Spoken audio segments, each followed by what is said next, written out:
Chapter 313 finally, after over 2 years, finally reunites the entire Black Bull cast in one chapter. The last time we saw the entire squad in one chapter was back in chapter 219. So yeah, it's been almost 100 chapters, but the squad is back, and not a moment too soon based on the ending of this chapter. Now, a majority of this chapter was a series of flashbacks, basically detailing Yami's early life in the Clover Kingdom, and it's pretty much just repeating things we've already learned from previous flashbacks throughout the series. Things like the fact that people were scared of his magic, and that the first person to really take an interest in him was Julius, who recruited him into the Magic Knights. Now, what was interesting was that we got to see what I assume was Yami's first interactions with a lot of characters. Starting with Nock and Morgan, then moving on to Jack, showing that the two of them have had their rivalry going since pretty much the second they met. Then, surprisingly enough, we see his first time meeting Godair, which honestly felt a little out of place because everyone else we see are people that Yami has a strong connection to and is constantly interacting with.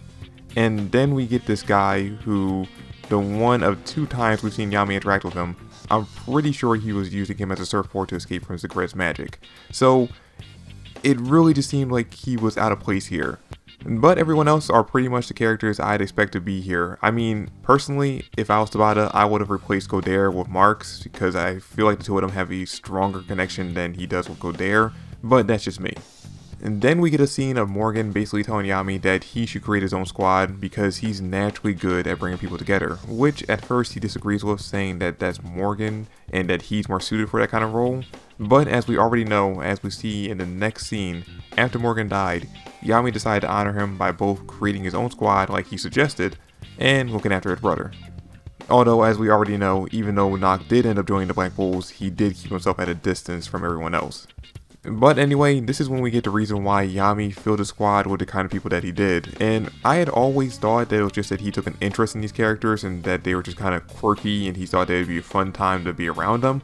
But no, this is actually something that kind of caught me off guard with his reasoning, and even though it is a fan translation, I really like the reason they use in this chapter. Because in the fan translation of the chapter, he says all the decent respectable folk already have others who can look after them, but the ones not chosen by luck, the ones who are tied down, the ones who lost their way, and the ones who sinned, it'd be a shame if they couldn't use their own powers.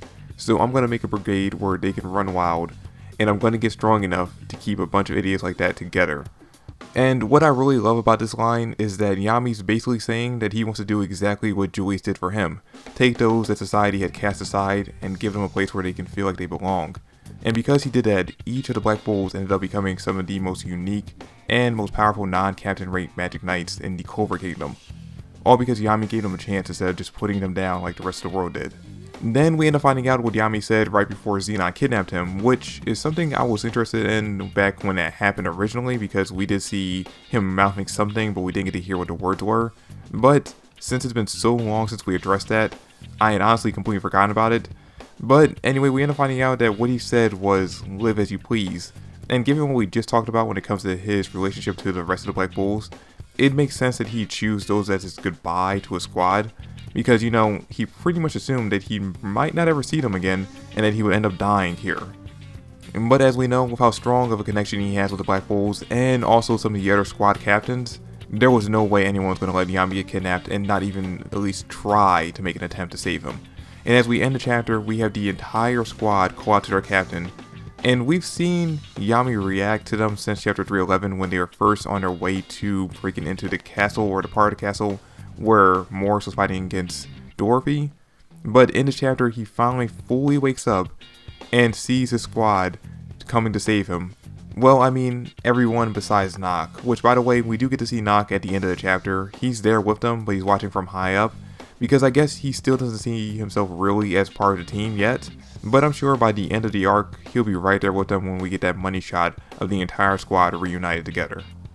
Now, even though this chapter was one big happy chapter showing Yami finally reuniting with the squad, and we know from this chapter that Morris has officially lost, it doesn't mean that things are over, because the last panel of the chapter showed the next gate starting to open. We don't know if it's the last gate opening that completes the ritual, or if it's Lucifer coming to the human world.